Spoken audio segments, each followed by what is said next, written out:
fugir um pouquinho da resposta, certo? Quer dizer, mas não há nenhum problema, não vou fugir, não, certo? Quer dizer, fique à vontade, certo? De questionar. Todo mundo já me ouviu aqui, eu fiz isso na primeira aula, certo? Questionando, inclusive, o próprio reforma no curso da economia, certo? Então não tem problema nenhum, não tenho nenhum drama de a gente conversar um pouco sobre isso, não há nenhum drama. E ou sobre outras coisas da fé, ou sobre coisas do próprio curso também, certo? Então fiquem à vontade. Vamos lá, então, para a aula, certo? Quer dizer, que hoje eu estou particularmente cansado. Tivemos uma reunião da congregação que foi do meio-dia, das 2 horas até as 15 minutos antes da aula das 7, eu acabei de dar a aula das 7 quase até agora, e agora vamos terminar essa tarde e noite com mais aula com vocês. Se bem que eu acho que a aula hoje vai ser um pouco mais curta, por conta de que eu já... Peraí. Que eu já adiantei um pouco algumas coisas na aula de ontem. Aqui.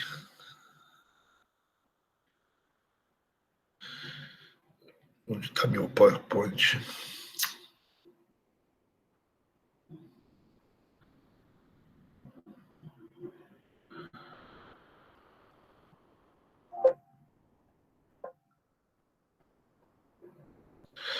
Desculpa.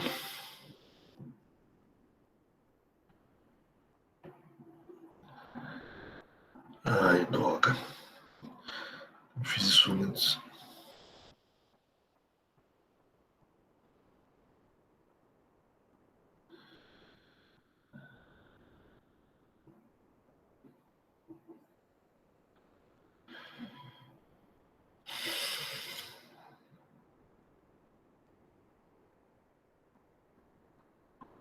Vamos lá, então.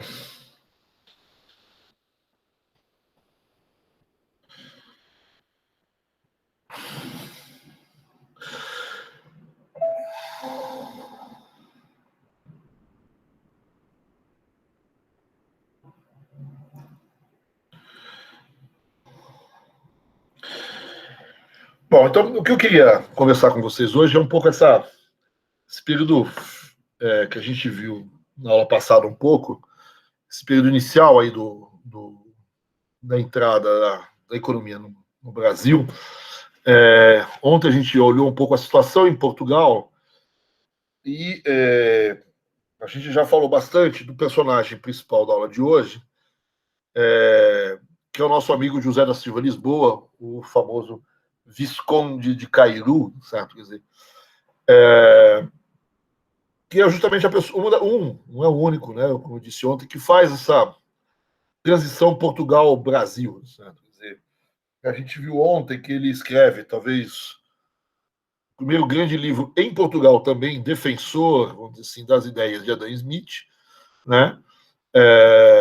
E também o primeiro livro brasileiro defensor das ideias de Smith, que tem, então, inclusive, por títulos Elementos de Economia Política, que foi escrito em 1804, ainda em Portugal. Certo? Quer dizer, e ele, que a gente tentou ver ontem, como ele está situado em Portugal, quais são os debates que estão acontecendo em Portugal, e como ele representa, na verdade, uma tendência um pouco nova em Portugal naquele momento, né, de entre a fisiocracia, grosso modo, um certo agrarismo, contra o mercantilismo, um certo industrialismo, vamos dizer assim, ele entra um pouco no meio, vamos dizer assim, sem fazer escolhas setoriais, vamos dizer assim, e defendendo as ideias iniciais do liberalismo smithiano.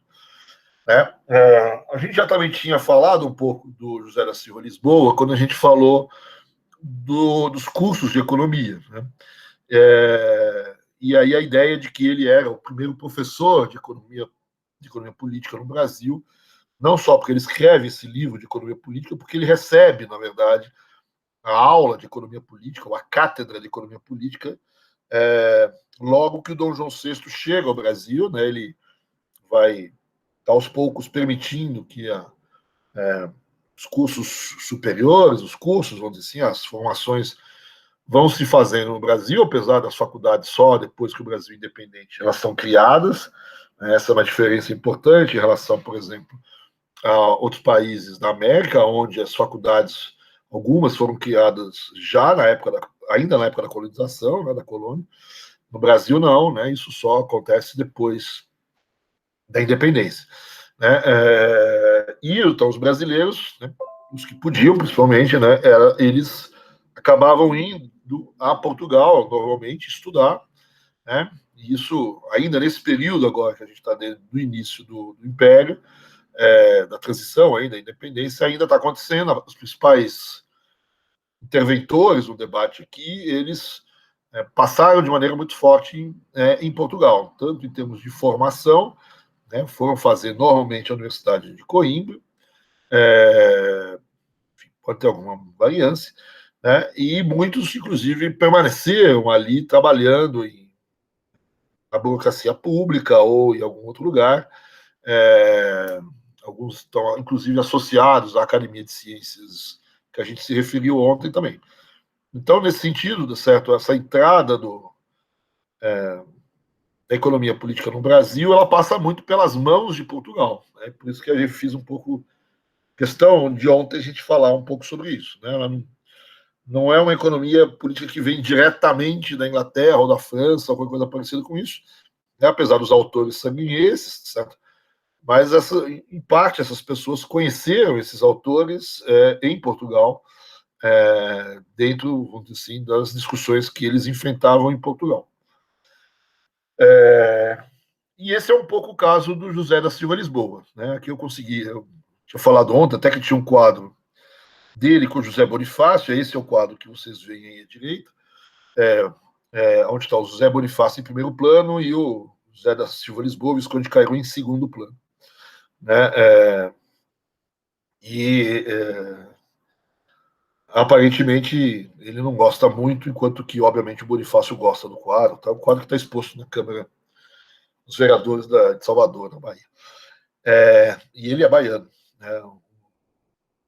Diz o pintor que ele queria, na verdade, mostrar como o Cairu era importante, porque ele estava próximo do patriarca da independência, que era o Zé Bonifácio. Né? Talvez não tenha percebido o autor do quadro, certo? Que, na verdade, havia uma disputa entre os dois. Né? Não só entre os dois, mas entre várias pessoas, um pouco pelas... tentar influenciar mais ou menos, né? Num primeiro momento, Dom João, certo? Depois Dom Pedro, né? E o Bonifácio é uma pessoa importante, e o Bonifácio também é uma pessoa extremamente bem formada, certo? Eu ontem fiz alguns elogios a ele, vou voltar a fazê-los provavelmente na semana que vem, quando a gente for falar de escravidão. Eu vou voltar a ele. Hoje eu acho que hoje não vou falar muito mais dele, mas é uma pessoa que conseguiu fazer uma coisa que poucos conseguem, certo? Que não só ir estudar em Coimbra, certo? Como ficar em Portugal. Né? Ficar em Portugal e subir dentro da burocracia portuguesa, né? Da burocracia tanto acadêmica, certo? Dentro da academia, e principalmente no caso dele, da universidade, quanto na burocracia assim, da política, não vou dizer política econômica, certo? Mas da política mesmo portuguesa, certo? Quer dizer,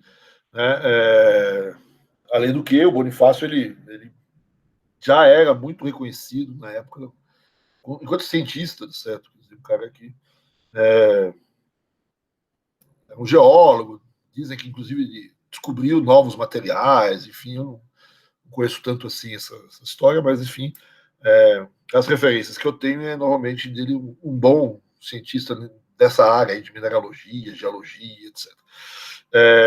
E ele viaja por toda a Europa, um homem bastante bem relacionado, do ponto de vista científico,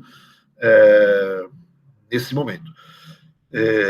E é um cara que, então, todo mundo sabe, influenciou muito o Brasil, apesar de, se você pensar, a quantidade de anos que o Bonifácio morou no Brasil é muito pequena, dada a vida dele. Né? Ele foi cedo para né? Ele fez os estudos normais e foi fazer a faculdade lá nos Estados Unidos, em Portugal. Deve ter ido, acho que se não me engano, com 16 anos, alguma coisa assim. Se forma lá e só vem para cá um pouco antes da independência. E vem participar das discussões sobre a independência, e aí vai ter lá a famosa história dele ser o patrono da independência, o patriarca e tal, né? Vai ser representante do Brasil nas cortes e vai influenciar muito, principalmente o Dom Pedro no começo. Mas logo depois, né, então ele veio 2, 3 anos antes da independência para cá, 1917, 15, por aí, e né, em 23 ele briga com o Dom Pedro, certo? Ele, né, foi expulso, inclusive, certo? Fechado o Congresso, e ele está no centro dos debates, vai embora, né, volta para Portugal, e depois só volta, a próprio pedido de Dom Pedro I, para ser uma espécie de tutor do Pedrinho, né, do Dom Pedro II. Né? E aí também fica um tempo, depois ele acaba indo embora, certo? Voltando para Portugal, onde ele fica muito pouco tempo aqui. Né? E o Cairo não, né? O Cairo é um cara que teve muito mais dificuldade em se estabelecer dentro da corte portuguesa, certo? Se mexer ali dentro da burocracia portuguesa. A gente já disse, então, o Cairo aqui, que é o tema da aula de hoje, mas ele faz o primeiro livro, ele recebe a primeira aula, né? Tem várias outras publicações de economia que a gente vai ver um pouco hoje. E, como eu tinha dito, também ele é fonte um pouco de muitas controvérsias, certo? Quer dizer, né? Então, muita gente gosta dessa posição dele no quadro, então, louvando mais o Bonifácio do que o Cairo, etc. E o Cairo, como eu tinha falado ontem, certo? Ele tem uma extensa obra de economia. Certo? Dizer, a gente falou ontem do livro de 1804, que são os princípios de economia política, que fazem parte desses princípios do direito mercantil das leis da Marinha. Né? Como se fosse o último tomo desse livro. E aí ele tem uma série de outros livros. Né? Ele tem uma obra gigantesca, né? Escrita, né? Enorme. E aqui só tem os mais claramente econômicos, e vários panfletos, e várias memórias não estão aqui. Mas aqui são os livros principais dele de economia, que são os logo depois da vinda da família real, né, o de 1808, que talvez seja o mais conhecido dele, né, de observações sobre o comércio franco no Brasil, e o segundo mais conhecido é o de 1810, observações sobre a franqueza da indústria, até falei sobre ele ontem, no Brasil. Então, esses livros são logo em seguida a vinda de Dom João para o Brasil, que ele estava junto, e eu vou depois defender um pouco, junto com o outro de 1810, um pouco explicações das obras, do que Dom João fez quando veio para o Brasil. Né? Então, principalmente em 1808 defende a abertura dos portos, em 1810 defende o fim do alvará de 1785 e a franqueza das indústrias, o franqueamento da liberdade de estabelecimento no Brasil. Então, são livros que usam os princípios de economia para defender as medidas que foram tomadas por Dom João VI, e são muito vistas como livros meio puxa-saco, certo? Que defendem, louvam as atitudes do Dom João, etc. Assim como o de 1810, que é mais ou menos a mesma coisa.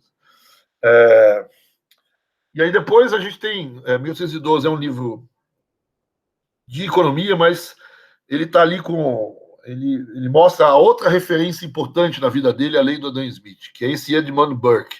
Não sei se você se lembra, na aula de ontem me faltou uma pessoa, certo? Que eu estava tentando lembrar de um inglês que critica a Revolução Francesa.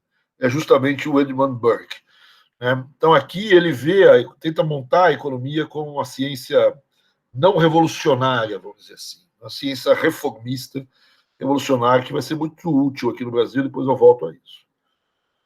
Aí talvez tenha esses estudos do bem de economia política, é um livro um pouco de HPE, um pouco aqui, certo? Um pouco se refere a vários outros economistas, etc., e vai um pouco fazendo.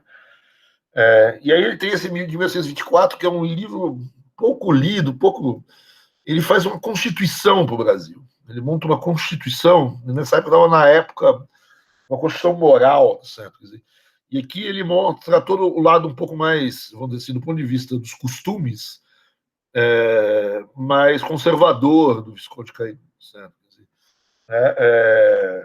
Até o próprio nome, não está uma constituição moral já, né? Mostra um pouco a ideia. Né? Então é uma constituição bastante no lugar de tratar de questões tanto mais de questões públicas, se diz muitas questões civis, certas questões das obrigações, dos deveres das pessoas, das famílias, enfim. E aí um outro livro de 1927 que também é um princípios de economia política mais avançado, certo? Quer dizer, e você vê também que Constituição, direito econômico, princípios do direito mercantil, como está sempre muito ligado a economia com direito, que é uma tradição também histórica no Brasil. Certo? Então, aqui estão as principais obras, certo? Tem outros textos, vários livros de história, sobre a vinda da corte, sobre o primeiro reinado. Tem vários textos muito interessantes. Tem um texto que não está aí, que ele escreve em 1930, se eu não me engano, que é sobre a escravidão, que eu acho que eu vou me referir mais a ele na semana que vem. Tem, por exemplo, textos sobre as outras independências da América Latina. Ele tem um texto, na verdade, ele reproduz um discurso famoso de um cara chamado Mariano, que é um dos primeiros independentistas argentinos, certo? Que é também uma defesa do liberalismo, da liberdade de comércio na Argentina. Tem uma introdução muito legal sobre essas coisas. Então tem várias outras coisas aí, mas que eu acabei não colocando aí. E um pouco aqui a história coisa que eu contei já um pouco ontem, né? Então ele nasce no Brasil, ele é, né, filho, vamos dizer assim, né, ele se autodenomina de um arquiteto, né? Algumas pessoas vão dizer que é um mestre de obras, de um pedreiro, enfim. Né? Aí tem ele é um cara muito importante junto ao Dom Pedro, ao Dom João, etc. Então, as pessoas que criticavam ele gostavam de espizinhar muito o Cairudo, certo? Quer dizer, e uma das formas de espizinhar é dizer que é um cara que não tem estirpe, certo? Que ele é filho de pedreiro, certo? Filho de um cara que trabalhava com as mãos, certo? Quer dizer, que não era bem visto. Né? E outras pessoas que defendem, certo, vão dizer, não, tudo bem, é um filho de uma pessoa que não é um nobre português, etc, tal, mas é uma pessoa que leva a sua família, certo, a receber o título de visconde, certo? Quer dizer, então, é um bom exemplo de uma ascensão social pelos seus méritos próprios. Né? Alguns vão dizer, méritos de ficar bajulando o Dom João, certo? Aí outros vão dizer, não, méritos de tentar, né, propor políticas, ideias de que de uma maneira foram ouvidas. Então tem aí um debate gigantesco em torno dele. Ele estuda na Bahia, certo? Depois ele vai para Portugal, faz o mesmo caminho que o Bonifácio, certo? E ele vai estudar então também em Coimbra, né? E ele se forma em direito canônico, filosofia, aqui a separação clássica com relação ao Bonifácio, né? O Bonifácio vai ser muito mais para o lado de ciência, geologia, química, essas coisas. E aí o outro lado é que ele tenta ficar em Portugal, mas ele não consegue. Né? Ele tenta ficar em Portugal para tentar trabalhar ali na burocracia portuguesa, ele acaba voltando. Ele consegue até um cargo na volta, ele é ouvidor da capitania de Ilhéus. Né?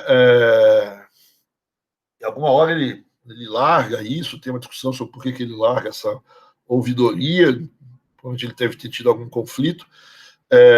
E vai ser professor, certo, em Salvador,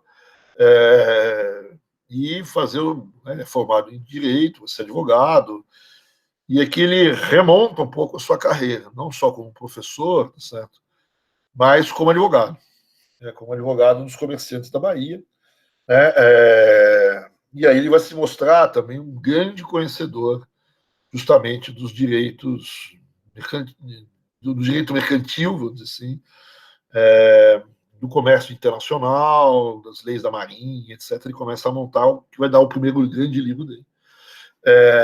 E a partir daí, só uma coisa, nesse momento ele ainda mantém muitos contatos com uma parte do pessoal que é, vamos dizer assim, um pessoal intelectual de Portugal. Ele mantém contato, inclusive, com uma pessoa que eu chamei a atenção ontem, certo? Que é o Vandelli, que o Vandelli é um italiano, que era um economista meio fisiocrático.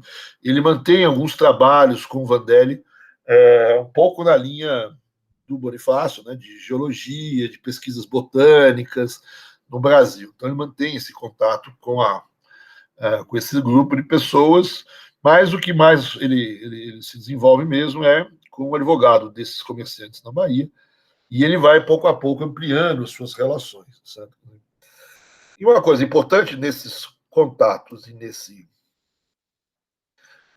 nessa relação com os intelectuais europeus ou portugueses, é que ele vai se definindo, vamos dizer assim, um pouco um anglófono, uma coisa assim. O cara gosta mais, vamos dizer assim, dos escritores ingleses, né, um pouquinho mais depois, dentre os quais já o Adam Smith, né, do que dos franceses. Né. Quando o Sousa Coutinho, né, que vai ser o ministro do Dom João, ele também é um anglófono. Né, ele também tem uma certa pé atrás com os ingleses, com os franceses, e ainda mais nesse momento que você tem já a questão do Napoleão, tem questão lá do bloqueio, e então o Sousa Coutinho, tá certo, talvez se aproxime do Cairu, tá certo, ou do Lisboa, um pouco por essa preferência, vamos dizer assim, pelos autores e pelas considerações feitas a partir não só da economia, mas da filosofia, enfim, das tradições intelectuais inglesas. Né? Que eles acabam formando uma espécie de um grupo, de uma corporação que vão se dar bem. E ele acaba voltando, nesse momento, a Portugal, pelas mãos, inclusive, da equipe que vai aí apresentar pessoalmente a Sousa Coutinho, e eles vão se juntar, vamos dizer assim, fica um pouco em Portugal e depois voltam para o Brasil, mas aí já num cargo extremamente importante, que ele vai ser o deputado da mesa de inspeção da Agricultura e do Comércio, um pouco uma espécie de sei lá, espécie de secretário da Fazenda da Bahia, não sei se talvez até mais do que isso, certo? Porque essa mesa de inspeção do comércio da agricultura baiana não é a mesa de inspeção brasileira, certo? Mas diria que é a segunda maior mesa de inspeção mais importante. Certo? Obviamente que a do Rio de Janeiro é mais importante, mas então é um cara importante e ele vai ser colocado um pouco aí, tanto pelas suas relações com os comerciantes da própria Bahia, né? Então os portugueses falaram, vamos botar um cara que conhece os caras de lá, certo? Que consegue manobrá-los, certo? E é um cara que a gente meio que confia aqui, certo? Então ele consegue esse cargo aí já importante e volta para o Brasil. Esse cargo, então, é um cargo que define a aplicação das leis, né? Das leis de comércio, das leis de comércio marítimo também, né? Porque é do porto ali, certo?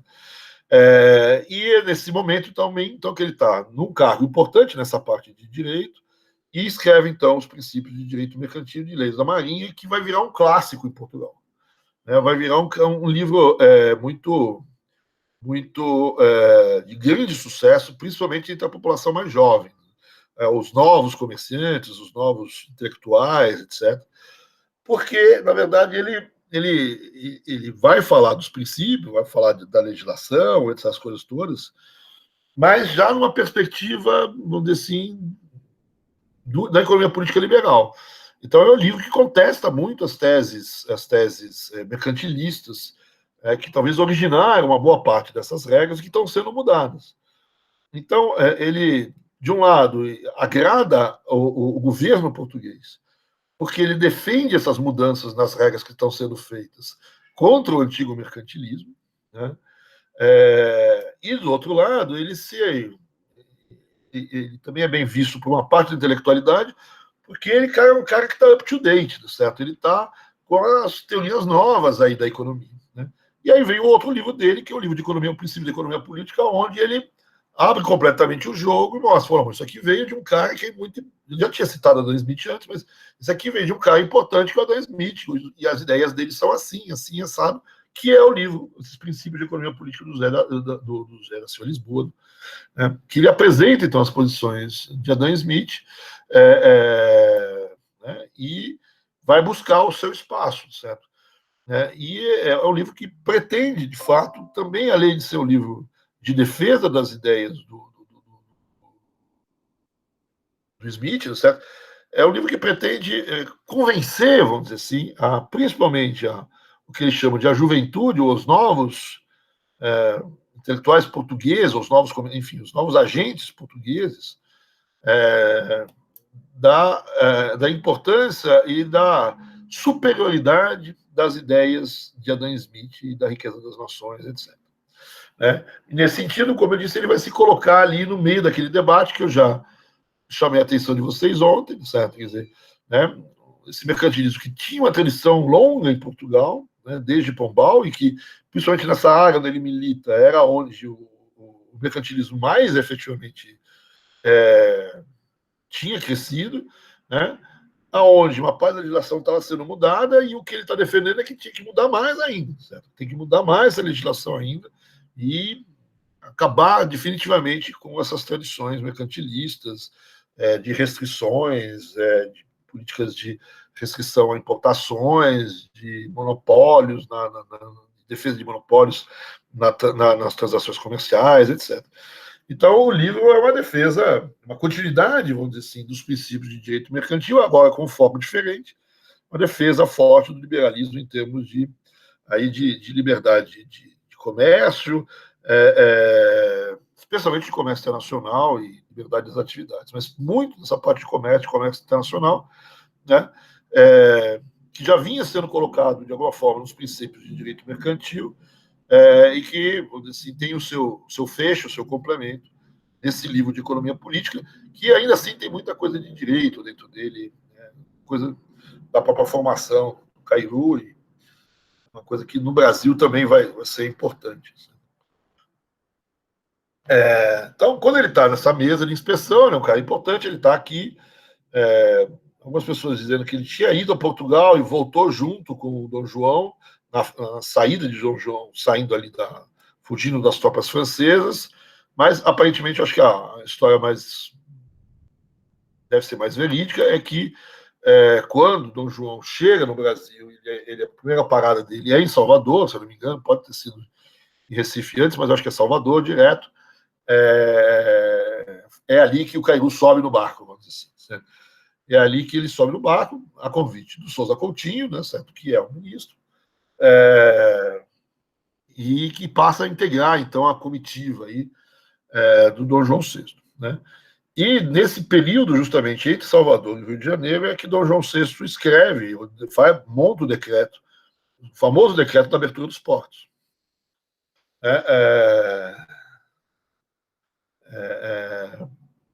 Então, ele está ali no barco, aí tem a discussão se foi ele que influenciou, se não foi, então, enfim, ele já tinha escrito favorável à abertura dos portos às nações amigos, aí pelos dois motivos, porque ele é a favor da liberdade de comércio internacional, né, então seria o ápice dessa história, e obviamente que ele não é nenhum trouxa, certo? Ele vai usar isso dizendo que é a favor do Brasil, etc., que essas restrições que existiam no comércio eram desfavoráveis aos brasileiros, etc. Esse mercantilismo era favorável aos comerciantes portugueses e não aos comerciantes brasileiros. Então é isso, certo? E aí, logo em seguida, ele desembarca aqui com o Dom João, tá certo? Quer dizer, e aí o Dom João começa a nomeá-lo para uma série de coisas, dentre os quais aquela famosa cátedra de economia, né? E para outras coisas. Né? Essa cátedra é meio cedo, tal, tem uma discussão, mas ela nunca foi exercitada, nunca foi dado aula, mas ele ganhava a graninha dele por causa disso e ganhava a grana dele por outros cargos. Ele teve vários cargos, na verdade não foi só esse. Nem todos ele cumpria suas obrigações, né? Muitos cargos eram mais para você ir montando um pecúlio, né? Ganhando uma grana, e no total de todos os cargos te dava um valor bom, certo?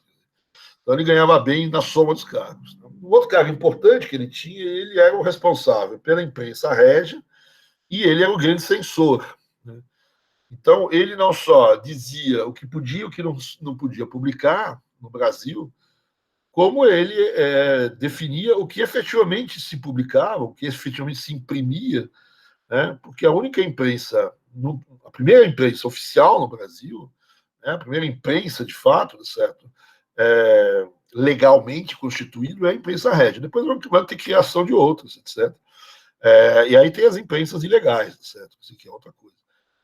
Mas pela imprensa régia, então, ele vai publicar todos aqueles livros que vocês viram que ele escrevia.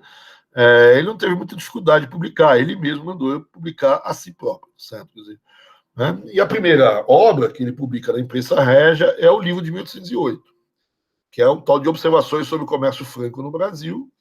Depois, os dois de 1810, principalmente o Observatório sobre a Franqueza da Indústria e Estabelecimento das Fábricas no Brasil, né? Que são dois livros que, como eu disse, que defendem as políticas feitas por Dom João VI ali na entrada, na chegada.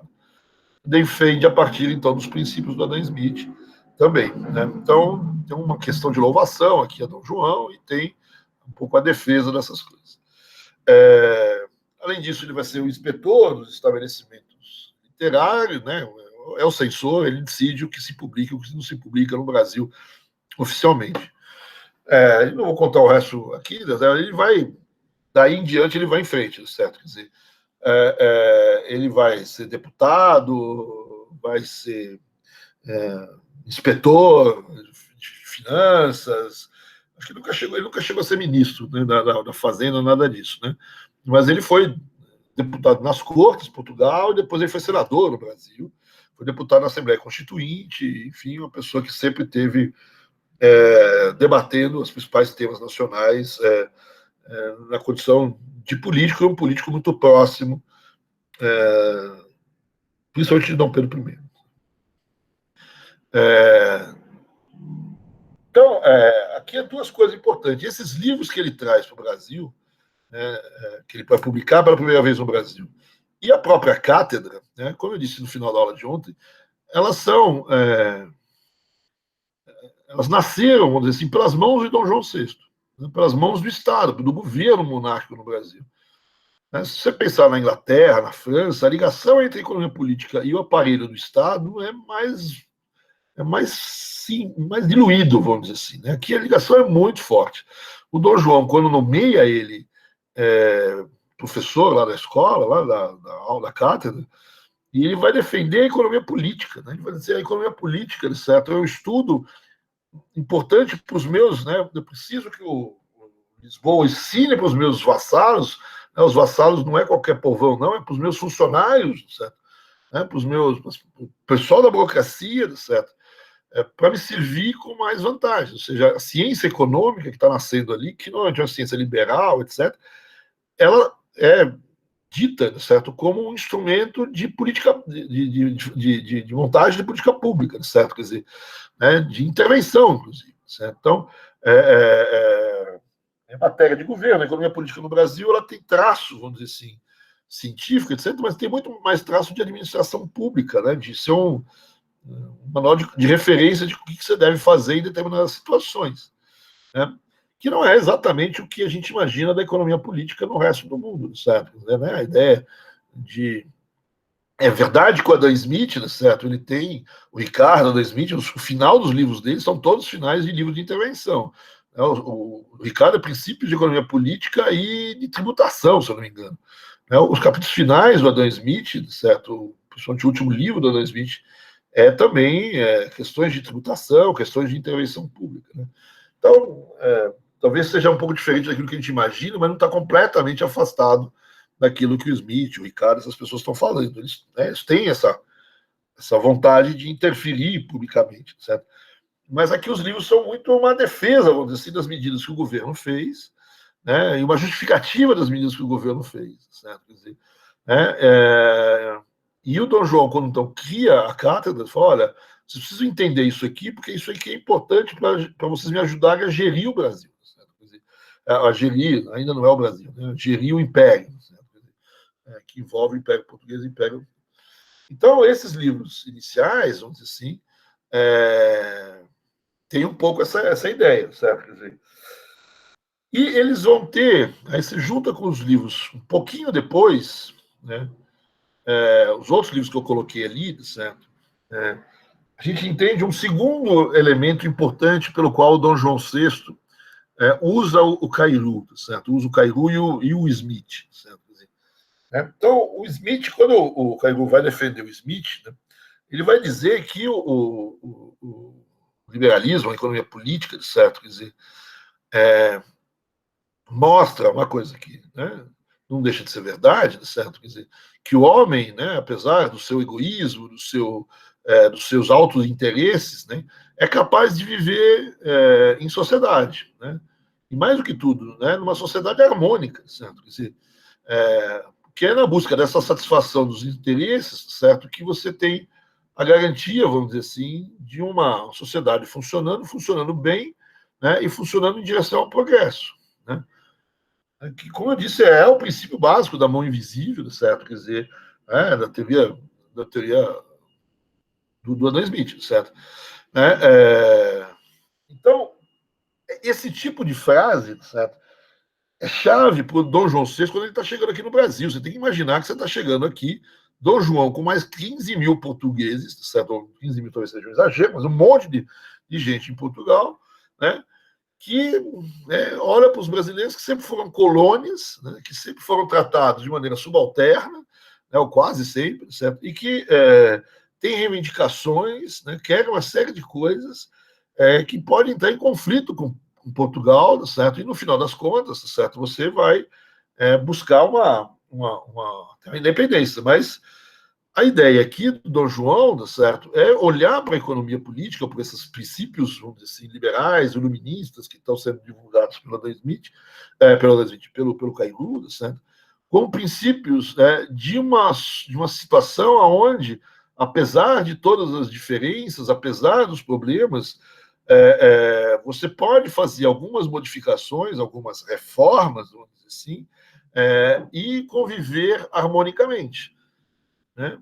Qual é o medo do Dom João? Certo? O medo do Dom João é ele virar o rei da França, certo? Que tinha sido decapitado ali, certo? Quer dizer, né? Essa é a Revolução Francesa, certo? Quer dizer, esse é o iluminismo que o Dom João tem medo, certo? E esse não é o iluminismo que o Visconde Cairu propaga, certo? É um iluminismo que vê a Revolução Francesa como errada. É um erro dentro do processo iluminista, certo? É um equívoco, não a Revolução toda, mas o período da Revolução Francesa robespierriano, certo? É um erro, certo? Quer dizer, e para isso ele sofre muita influência desse Edmund Burke, que escreve um grande livro contra a Revolução Francesa, né? Que é a base do livro de 1812, que a gente já chamou a atenção do Cairu. Né? Então, o Burke ele vai à França, ele está em Paris no momento mais caótico da Revolução Francesa e volta para a Inglaterra e escreve mundos e fundos contra a Revolução Francesa, dizendo que é um absurdo e que não é isso que ele acredita que sejam os bons princípios do liberalismo e do iluminismo que estão sendo desenvolvidos. Né? E é um pouco essa leitura que é importante para o Dom João VI, dado que ele está chegando aqui num local que é potencialmente extremamente conflituoso. Né? Como dizer, é o rei botando a cabeça aqui a tapa, tá certo? Quer dizer, tudo bem, ele vem com a armada, ele vem todo protegido, tá certo? Mas ele precisa de um discurso, ele precisa de conversar alguma coisa com as pessoas. Né? Então, nesse sentido, talvez ele seja convencido de fato, não sei se por Cairu, por um monte de gente, certo? Fala, olha, você chega lá, abre os portos, faz algumas coisas, faz algumas reformas, principalmente desses princípios mercantilistas que colocam a colônia numa posição subalterna. Né? E isso está de acordo com as ideias do Smith. Certo? Você faz isso dizendo, olha, a gente aceita que talvez tivemos algumas conduções equivocadas, mas agora nós estamos seguindo esses princípios e vamos embora, certo? Quer dizer, né? Então, a gente aceita algumas mudanças, certo? Quer dizer, algumas dessas reformas, mas a gente pode conviver conjuntamente a partir de agora, certo? Quer dizer, a gente vai ter ainda desigualdades entre as pessoas, mas elas são naturais, e a desigualdade até é boa, as diferenças são boas. Elas conduzem ao progresso. Se não tiver diferença, não tem especialização, se não tiver especialização, não tem progresso. Então, esse discurso todo, meio que smithiano, certo? Quer dizer, ele, de certa maneira, é um discurso muito interessante para o Dom João VI, certo? Se você tirar uma visão, talvez, que possa causar uma situação mais de maior rebeldia no Brasil aqui contra a monarquia. Mas a ideia da defesa da monarquia aqui é falar, olha, a monarquia está vindo aqui, mas a gente pode conviver muito bem em sociedade se a gente seguir os princípios do liberalismo, como defende aqui o meu amigo Cairu, o meu amigo Smith, né, que virou o grande amigão do Dom João VI, certo? Virou, né? O Smith eu sempre foi muito meu amigo, tomei muita cerveja com ele e tal. Não sabe nem quem era, mas enfim. E você tem que afastar de um lado, vamos dizer assim, o que vai incomodar muitos portugueses, né? Afastar de um lado os princípios mercantilistas, né? Os princípios de não abertura dos portos, de reserva do comércio aos portugueses, reserva das atividades produtivas aos portugueses. Então, não é só abertura dos portos, é o francamento das atividades produtivas. Então, todos esses textos do Cairu têm um pouco essa conotação, certo? De defender as ideias de Dom João VI, que estão indo nessa linha, vamos dizer assim, de uma nova visão do mundo, que é essa visão da economia política, que é uma coisa nova, né? Economia política é o nome que se dava às novas teorias econômicas ali, principalmente para ele dos ingleses, tá certo? Quer dizer, e que essa nova economia política ela é uma economia que, seguindo os princípios dessa economia, você poderia atingir uma situação de harmonia e de progresso. Né? E eu não precisava, desde que o governante aceitasse esses princípios, não preciso cortar a cabeça dele. O Dom João fala, bom, é isso que eu preciso fazer para não perder a cabeça, beleza, vamos fazer. Certo? Enquanto eu estiver no Brasil, os portos estão abertos. Aí depois que eu sair daqui, minha cabeça não tiver mais a prêmio, a gente vê o que faz. Certo? Quer dizer, mas enquanto eu estiver aqui, por que ele ficou aqui de 1908 até 1900 não sei quanto, 1920 e pouco. Né? Então ele ficou aqui muito tempo. Né? Ele já podia ter voltado 2 anos depois. Certo? Os franceses já foram embora, já foram expulsos de Portugal. Em 1810 já não tem risco nenhum dele voltar para Portugal. E ele fica. Né? Ele fica junto com os outros portugueses que vieram com ele aqui. Esses outros portugueses se arranjam aqui. Certo? Quer dizer, com cargos, com terras, com escravos, enfim. Né? E, no final dessa história, certo? Quer dizer, o Brasil é levado a Reino Unido em 1815. Né? Não é pouca coisa. Certo? Você imaginar, é a única colônia do mundo, certo? Se elevou a Reino Unido, certo? Nem os Estados Unidos conseguiram fazer isso, certo? Quando eles quiseram, falaram não para eles, certo? E eles foram lá e falaram, tá bom, então vamos embora, certo? Se tornam independentes. Né? Então, esses livros todos do Adam Smith divulgam os princípios de economia política, sim, as ideias de Smith, sim, né? Mas eles também divulgam essas medidas tomadas por Dom João VI, ou essa visão genérica, vamos dizer assim, de uma sociedade que, se adotasse esses princípios, seguiria com uma ideia de crescimento, de harmonia, etc., e que o Dom João está seguindo esses princípios, etc. Né? Aí você vai me dizer, mas segue completamente os princípios, certo? Quer dizer, uma das críticas que se faz a esses textos, que esses textos são muito pouco claros, por exemplo, em relação à escravidão. Esses aqui. Certo? Tem outros textos específicos sobre escravidão, onde talvez o Cairu seja mais claro. Mas ele não falou dos escravos aqui no texto nesses textos aqui, certo? Não falou muito deles. Então, o que ele enfatiza aqui? Basicamente o comércio. Basicamente a abertura comercial e a abertura do livre funcionamento do mercado. Diga. Tem uma pergunta no chat. Opa, você lê ela para mim porque eu não consigo ver. Então, deixa eu ler. Professor, sobre a abertura dos portos, eu tinha a ideia de que foi uma pré-condição inglesa para escoltar a família real portuguesa até o Brasil. Isso tem algum sentido?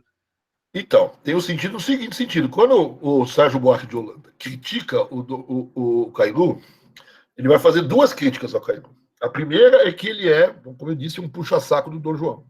Né? E a segunda é que ele é um puxa-saco dos ingleses. Né?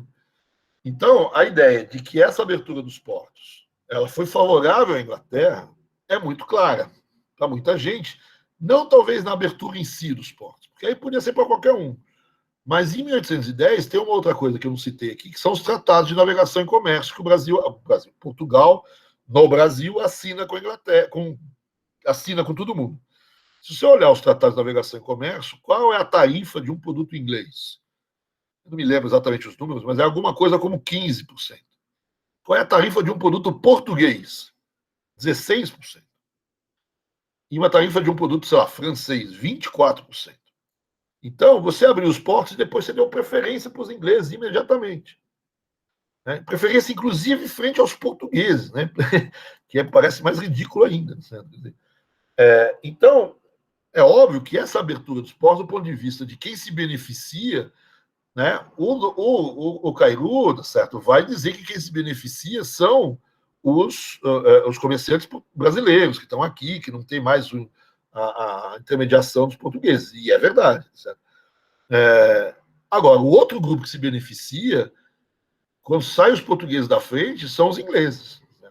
Então, uma outra acusação que vai se fazer ao Cairu é que ele, no fundo, ele está aqui meio que sendo subserviente, ou tem insinuações que ele recebe, muitas regalias dos embaixadores da Inglaterra, etc. Não tem acusações fortes à posição do Cairu frente aos interesses da Inglaterra.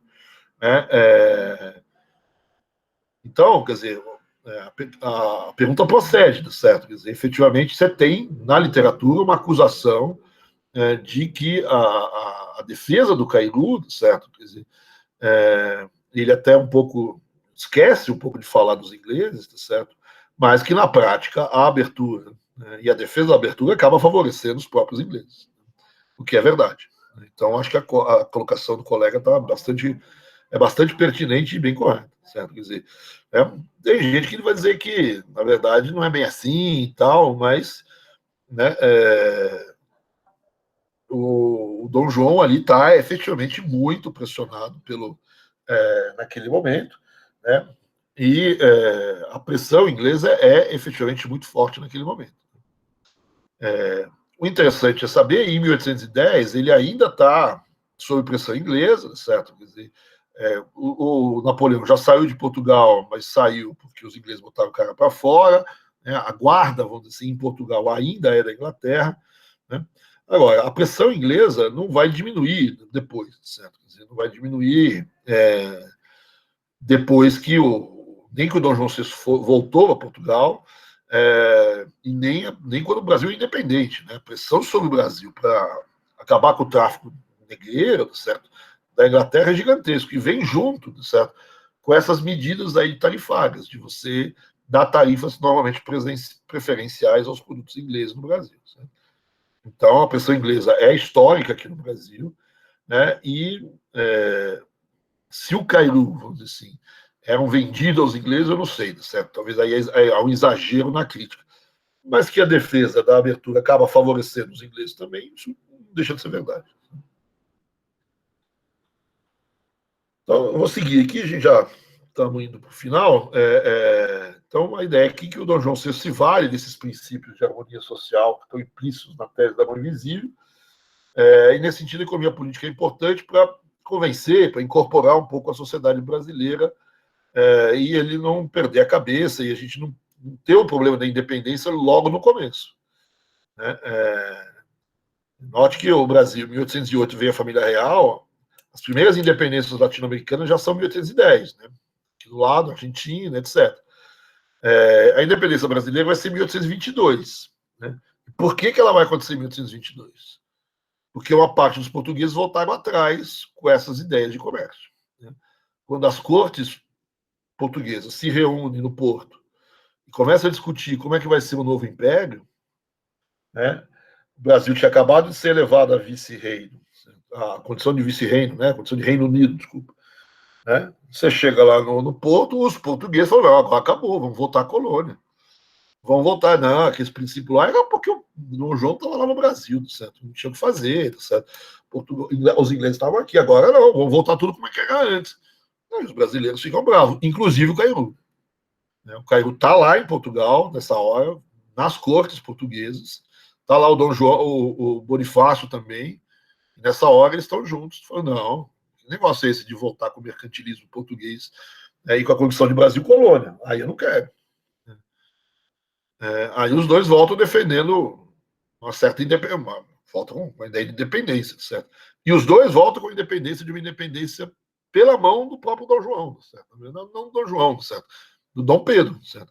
Então os dois defendem uma independência monárquica. Tinha outras pessoas lá em Portugal, brasileiros, por exemplo, de Recife, pessoal de Pernambuco, né, que estava lá, também não quis o que os portugueses queriam, que era a volta do Brasil colônia, queria voltar para cá, não para a independência via monarquia, mas para a independência via república, que põe o Dom Pedro para correr daqui também, porque afinal de contas é Portugal, certo? Quer dizer, né, o Dom João VI já foi embora, vai embora Dom Pedro também. E se não for embora, pode ficar aí, mas Pernambuco vai sair fora, certo? Quer dizer, então você tem um monte de gente que não necessariamente quer aquela independência que está ali.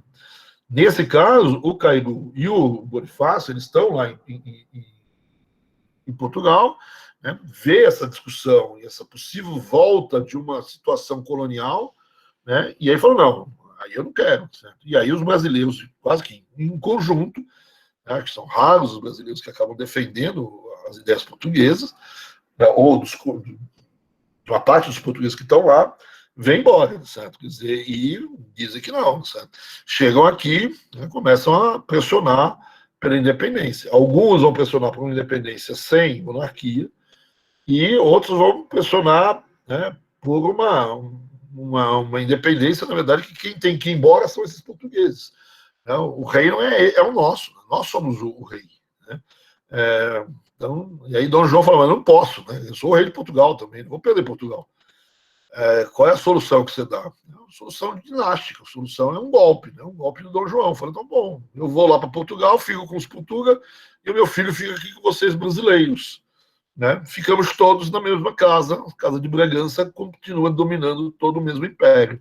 Vocês têm a liberdade de vocês e os portugueses têm a deles, só que eles vão perder o Brasil como colônia. Mas eu não, eu, Dom João, não, porque meu filho está lá. Certo?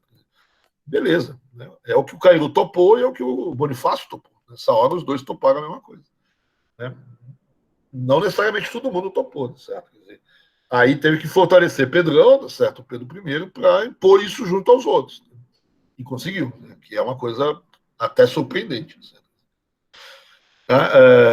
Então, o Cairu aqui é muito essa ideia de fazer um processo de estabilização da vinda do Dom João para cá, sem muito conflito, sem uma situação de potencialização de conflito, mas a ideia é que você precisa para isso, o essencial para isso, para convencer os brasileiros a não entrar em conflito, é dar liberdade de comércio e de produção aqui no Brasil. Ou seja, não voltar às regras coloniais. Professor, Oi? Pode falar. então, quando eu estava na escola, o professor de história disse para a sala que o título que deram para o Brasil, de Império do Brasil, foi dado para que o Dom Pedro I não pudesse virar ao mesmo tempo rei de Portugal e imperador do Brasil, porque o título de imperador seria maior do que o de rei. E Não tinha isso é pensado nessa verdade? coisa da superioridade do imperador sobre o rei. Não tinha pensado nessa história. Pode ser. Mas ele tem que declarar. O Dom Pedro I, para ser Dom Pedro, ele tem que abdicar do seu direito, porque o Dom Pedro tinha direito à sucessão do trono português. Né? Ele vai abdicar desse direito para poder ser nomeado. Falou, não, no dia que Dom João VI morrer, eu não quero sucedê-lo. Mas, como é que ele vai embora daqui, o Dom Pedro I? Ele vai lutar pelo trono português. Diz ele que ele não vai lutar em nome dele, vai lutar em nome da filha dele, eu acho, né? Contra o irmão dele. Né? Então, em 1831, Dom Pedro I volta para Portugal, e aí o pessoal fala, voltou para pegar o trono português. Aí ele fala, não, eu vou voltar para disputar o trono português, mas eu não vou voltar para aqui para ser rei de Portugal. Eu não vou conseguir o trono português de volta e depois voltar para cá para ficar com o Brasil. Eu não vou unificar os tronos. Aqui vai ficar meu filho, o Joãozinho, certo? O Pedrinho, desculpa, o Pedro II. E eu vou lá lutar, não sei, não lembro se é a irmã ou a filha dele também, a Maria. Ele vai, luta e briga com o irmão dele, certo? Quer dizer, né? Que não sei qual que é o nome. Deve ser Manuel, Pedro, João, alguma coisa assim. Ele vai lá e briga. Então você vai, eu não me lembro qual que foi a universidade, você vai na universidade de Coimbra, não me lembro. Você vai entrar numa sala lá, tá lá todos os grandes nomes de Portugal. E tá lá o Pedro I, só que lá é o Pedro V o nome dele. Né? E ele é considerado um libertador de Portugal, porque libertou do irmão, e lá ele era esse irmão tinha tendências absolutistas. E o que o Pedro I, brasileiro, que virou Pedro V português, né, fez quando ele volta para Portugal. Pedro IV, professor. Do quarto, desculpa, você tem razão, eu estou ficando velho. E o Pedro IV em Portugal ele vai lutar pela monarquia constitucional portuguesa. Né? Então ele é o defensor da Constituição portuguesa. Então ele é aclamado ali meio como que um liberal, vamos dizer assim. O irmão dele é o conservador, reacionário, não sei o quê. E no Brasil, né, quando ele fechou a Constituinte, para impor uma Constituição que desse todos os poderes a ele. Né? Ele é visto aqui um pouco como autoritário. Né? Em Portugal, ele é visto como mais liberal e aqui ele é autoritário. Né? Mas tudo isso aí, no fundo, tinha uma tentativa de dar um golpe dinástico nessa história de manter tudo na família dos Habsburgos, aí, ou da família dos Bragança, mais particularmente. Certo? E, de fato, aconteceu. Certo? Quer dizer, você imaginar, tudo bem, Dom Pedro II não reivindicou o trono português, nem o Dom Pedro I, na verdade, Dom Pedro IV, voltou a reivindicar o trono brasileiro. Mas era pai e filho, certo? Quer dizer, do mesmo jeito que Dom João e Dom Pedro I era pai e filho, certo? Quer dizer, não tem sequência no Brasil depois de Dom Pedro, porque tem a República, certo? Quer dizer, mas, né, se você pensar na dinastia, a dinastia está preservada, né? A família está preservada aqui nessa história. Né? Agora, o rei separou. Certo? Mas é muito interessante essa história brasileira. Certo? Eu acho a gente não se dá conta um pouco da diferença que é o Brasil em relação ao resto da América. Certo? É uma diferença em relação à América do Norte, clássica, certo? Em relação ao resto da América Latina, também clássica.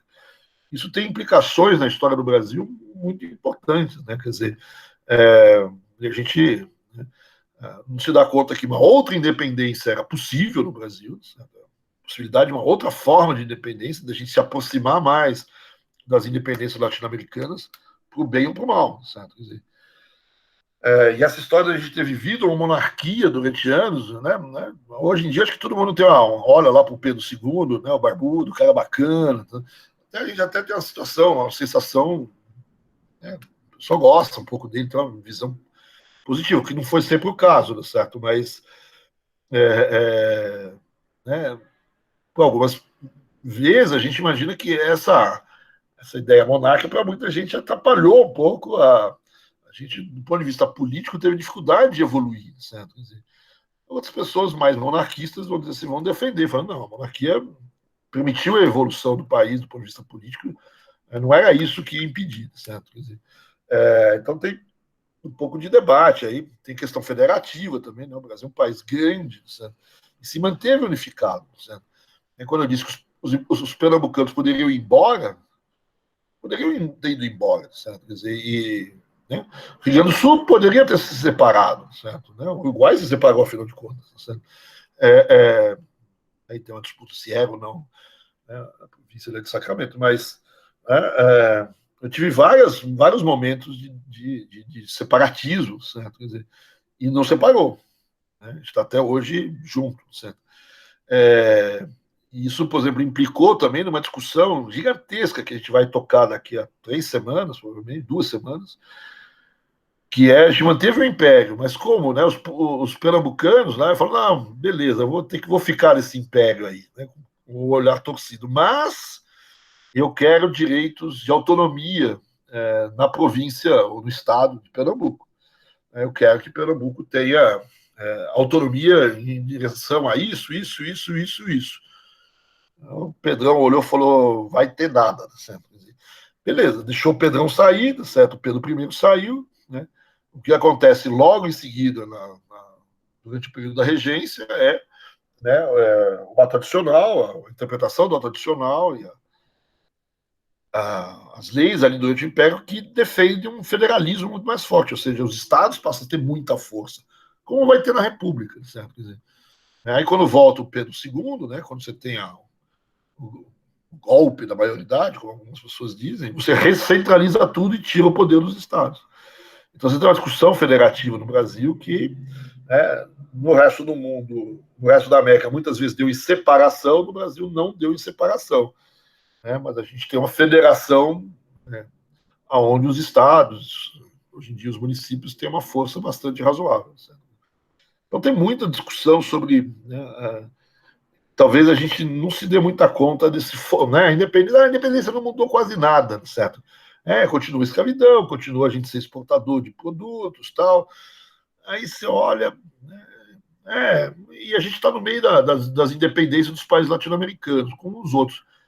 É bem diferente a nossa história. Né?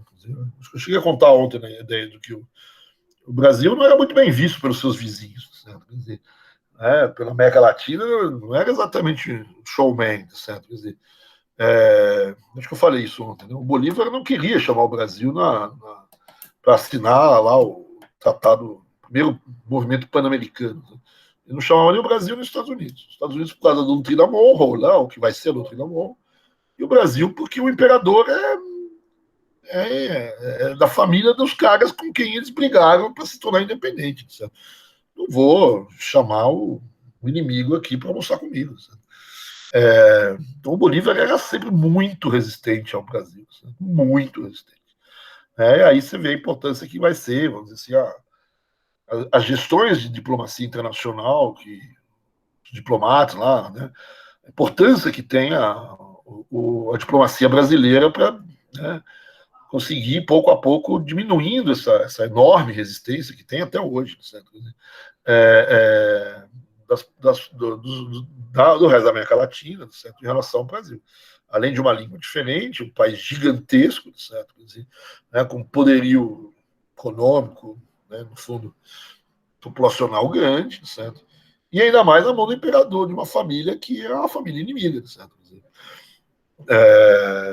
Então, desconfiança com relação ao Brasil é gigante.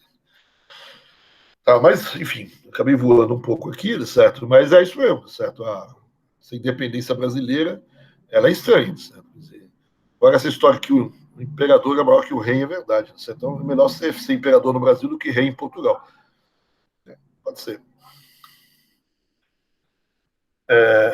Então tá sempre aqui essa mesma história aqui dos debates de Cairo com relação aos portugueses, certo? Quer dizer, e o que a gente, só para terminar aqui, que as pessoas falam mal um pouco aí do Cairo, certo? Qual é a grande crítica, não sei, mas quais, independente dessa questão de ele ser ligado aos interesses da monarquia, aos interesses dos ingleses, etc., né? Então, é visto com uma certa subserviência aos Bragança e à Inglaterra, que é a crítica do Sérgio Buarque de Holanda, que é uma crítica importante, porque o Sérgio Buarque não é pouca coisa. Né? Na verdade, você também, por exemplo, tem uma crítica muito forte. O Furtado faz uma crítica grande ao Cairo. E a frase do Furtado é assim: o azar que o Brasil teve é ter tido um Cairo e não um Alexander Hamilton. O Alexander Hamilton é um dos pais dos Estados Unidos, né? Um dos pais fundadores dos Estados Unidos.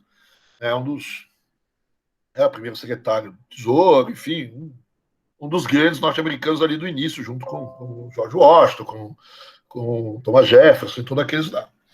E o Alexander Hamilton, certo, é o primeiro-ministro da Fazenda inglês, norte-americano.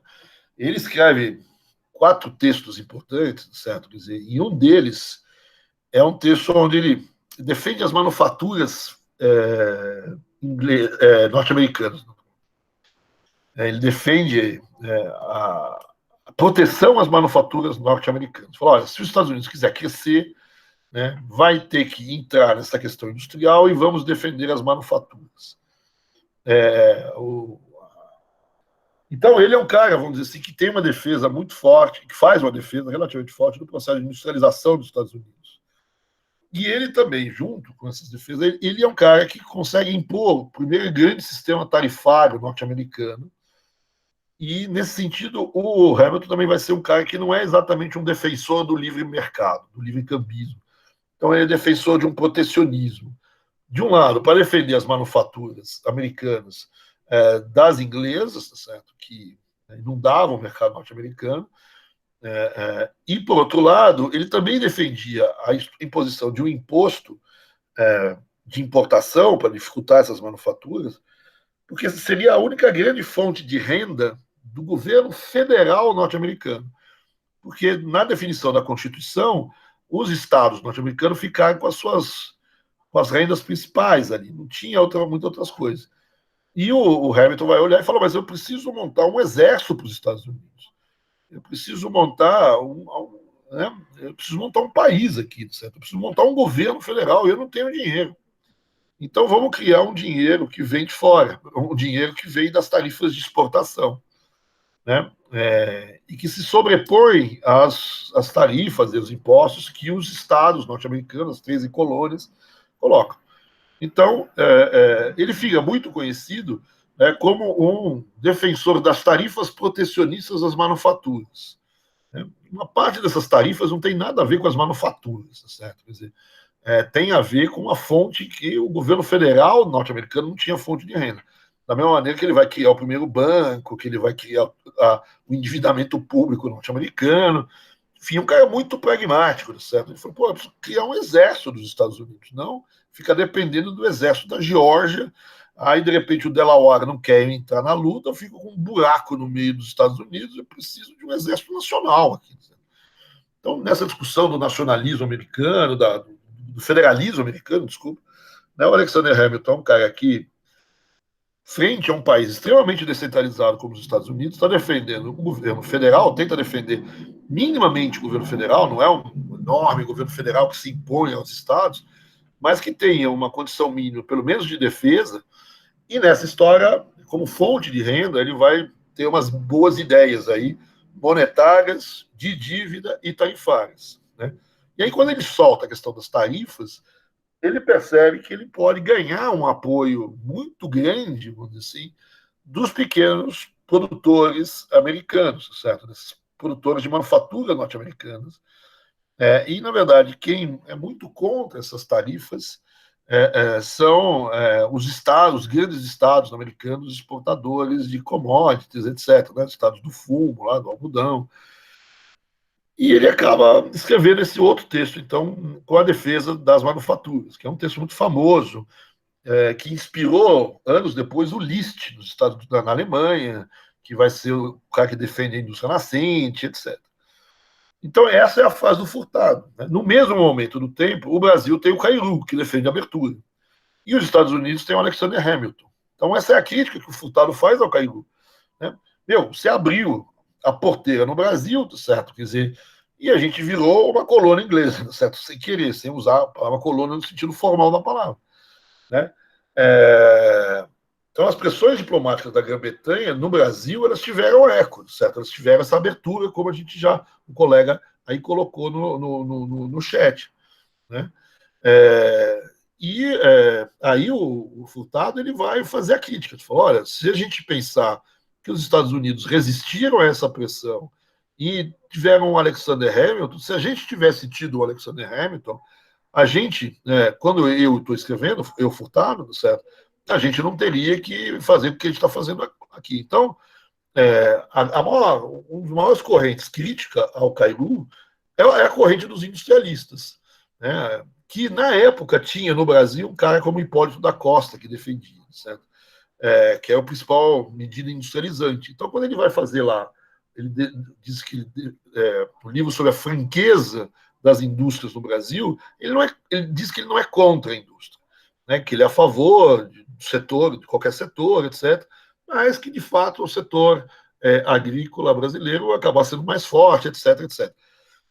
Agora, o que o Cairu vai dizer, o que o Cairu vai fazer, eu não vou gastar dinheiro, gastar política para defender um setor que não consegue se estabelecer sozinho. Então, nesse sentido, ele é contra a indústria. Não é que ele é contra a indústria. Mas ele fala, olha, a gente tem poucos instrumentos e poucos recursos. Eu não vou usar esses recursos para defender um setor que não consegue se estabelecer sozinho. Então, vou apoiar os setores que vão mais para frente.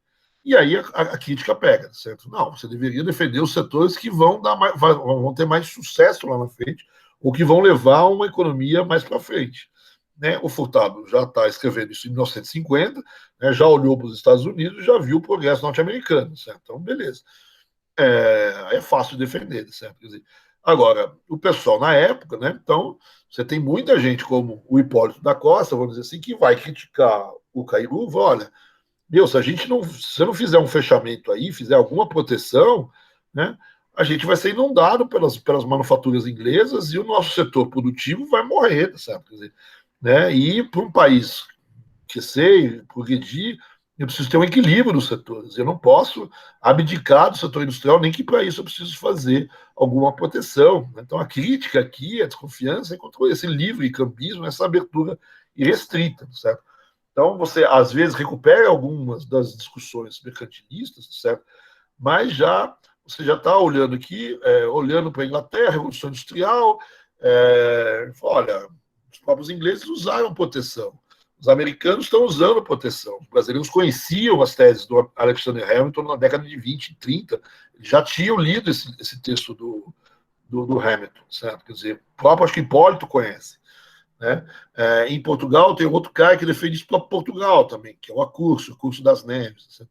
Então aqui você tem uma crítica, vamos dizer assim, bem clássica, clássica, normal, certo? Que é uma crítica a favor da industrialização, de que esse liberalismo ele tem medidas que acabam sendo não industrializante ou não favorável da indústria. Então, a Hipólito, do mesmo jeito que o Furtado 100 anos depois, vai de alguma maneira chamar a atenção, certo, de que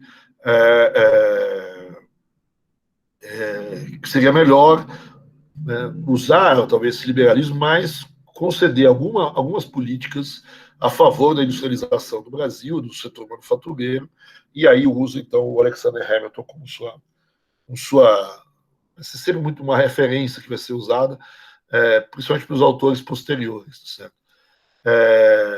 Talvez não em 1808, certo? Mas mais para frente isso vai aparecer, inclusive na época dele, mas vai ser uma crítica mais para o final da carreira dele. Certo? Então, essa talvez seja uma crítica importante, certo? Quer dizer, apesar dele também ele não ser necessariamente um anti-industrialista, certo? Quer dizer, ele não defende nem a agricultura nem a indústria, certo? Quer dizer, mas ele vai acabar dizer que a agricultura, a terra tem vantagens no Brasil, né? Dá vantagem no Brasil para a agricultura, dada a expansão, as terras, etc. Então, aqui um ponto importante. O segundo ponto importante, certo, que algumas pessoas vão criticar, certo, quer dizer, vamos dizer assim, um pouco o pensamento político, talvez, do Cairu, que não cabe muito aqui, que defende, vamos dizer assim, ideias mais autoritárias do ponto de vista político, né, o poder moderador do Dom Pedro,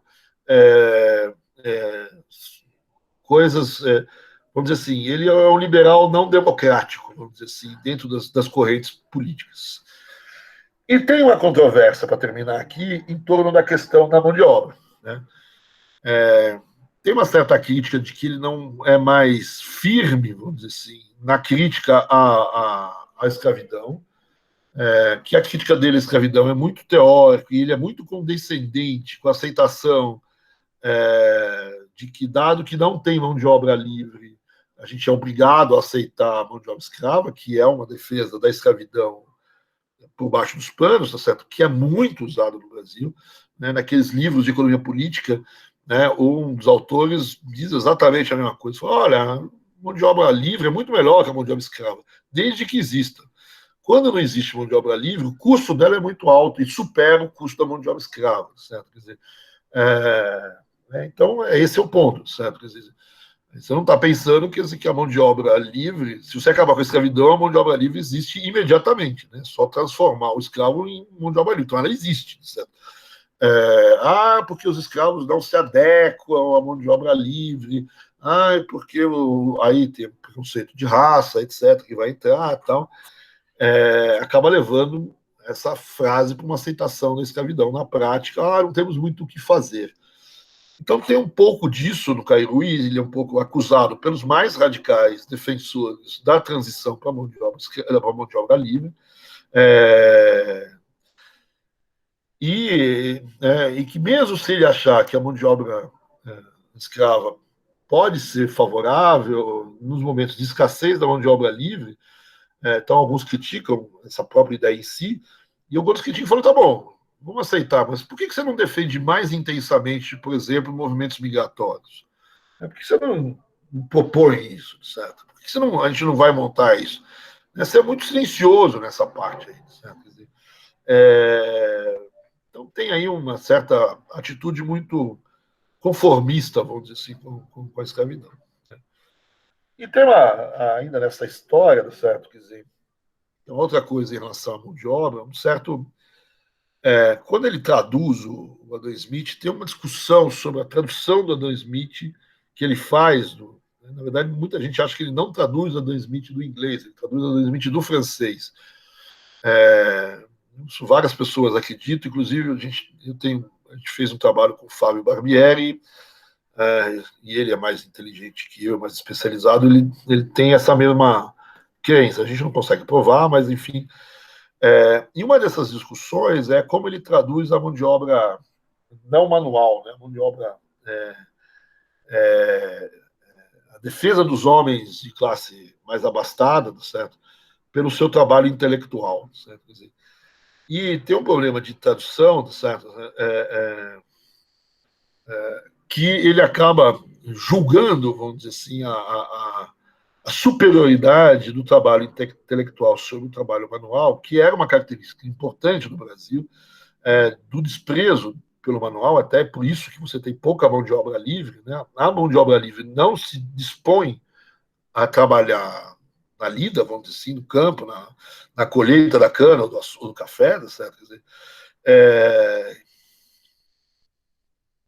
e ele vai fazer essa tradução do Smith e vai dizer que o progresso, a raiz do progresso não está no trabalho, mas está no trabalho intelectual. Né? Não é num qualquer trabalho. O trabalho manual é mais ou menos, mas o importante é o trabalho intelectual, certo? Então, aí reforça um pouco essa questão, olha, deixa lá, trabalho livre ou trabalho escravo, certo? Em termos de trabalho manual, não é um problema. O que a gente tem que preservar mesmo é a defesa da classe dos homens livres, certo? No seu trabalho intelectual. Eu não posso rebaixar os homens livres a um trabalho manual, senão aqui sim eu estou perdendo eficiência, eu estou perdendo tempo, eu estou perdendo produtividade, eu estou perdendo ganhos, certo? Quer dizer, a grande produção, o grande progresso do Brasil vai virar, vamos dizer assim, do trabalho intelectual dos homens livres, principalmente se eles adotarem políticas econômicas boas. Essa é um pouco a defesa. E essa confusão aí, ele diz que não é isso que quis dizer, tá certo? Mas que, na verdade, isso era uma mensagem que se coadunava com essa ideia de que ele defende a escravidão mais pro forma do que de fato, certo? Então, que ele não defende tanto assim a vantagem do trabalho livre sobre o trabalho escravo, né, e não estimula, vamos dizer assim, as pessoas a irem em direção ao trabalho livre nessa história. Então, tem uma discussão, apesar dele ser claramente, ele diz claramente de que a escravidão é pior que o trabalho livre, o fato dele aceitar a escravidão, certo? Quer dizer, em situações de falta de mão de obra livre, não fazer nenhuma defesa de mecanismo de promoção do trabalho livre e até fazer um certo demérito em relação ao trabalho livre, no sentido de um trabalho manual livre, certo? Quer dizer, o colocaria numa posição muito esquisita do ponto de vista da defesa da escravidão, né? Da sua contrariedade à escravidão,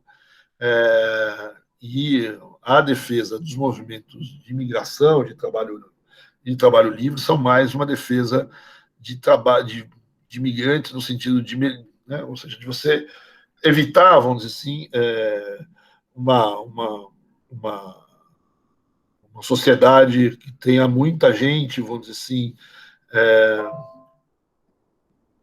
tem uma questão racista aqui no caminho, certo? Quer dizer, né, você está defendendo, vamos dizer assim, um branqueamento da sociedade, no comando da sociedade, e evitar, vamos dizer assim, que essa sociedade de pessoas, vamos dizer assim, misturadas,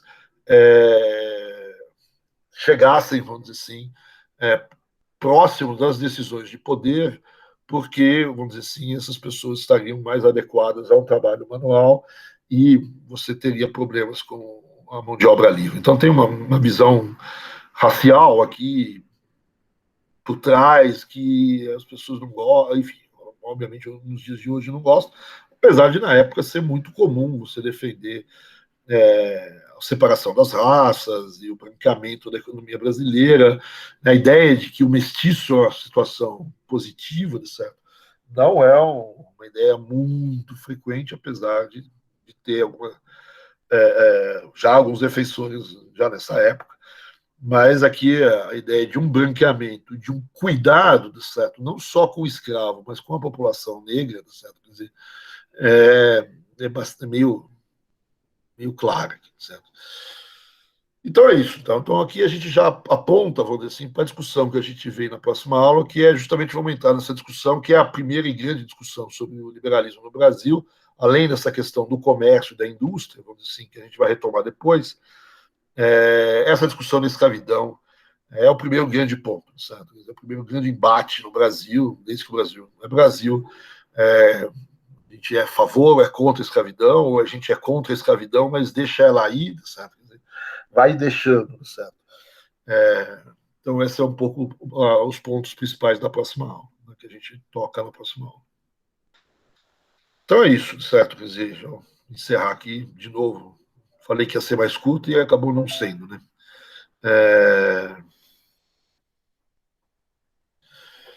Mas é isso, pessoal. Certo? Desculpa aí de novo ter demorado mais do que devia.